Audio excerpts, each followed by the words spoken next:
Gada ng sarong 15 anyos na lalaki makalis na madiskwido ang piglulunadan kay ning SUV. Alas 2:22 nin aga ka nakalis na Domingo, Agosto 11 sa Maharlika Highway, Barangay Concepcion Grande, Naga City.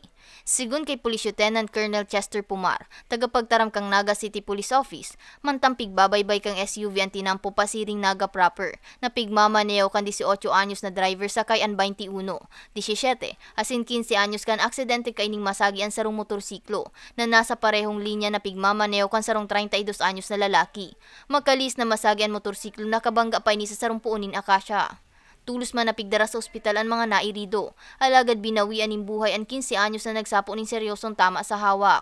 Sa impormasyon, marikas ang pagpapadalagan kang SUV rason kang insidente. Na rin po no na by observation amoy alak din naamoyan din ng alak ng driver.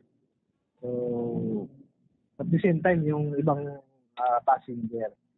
So isa pa yun sa naging factor, although wala tayong hawak ngayon na document, official document from the medical doctor regarding sa intoxication. Padagos man na nagpaparahay ang mga nairido sa insidente. Dugang kang tagapagtaram, dahil man pigkukonsidera na accident-prone area ang lugar. Maging maingat sa pagmamaneho and siguro kung mga nakainom na, ay siguro dapat din na po mag-drive pa. Sa presente, pigbibilaran na sa saindang residensya ang biktima. Para sa mga baretang tatak Bicol, May Arango.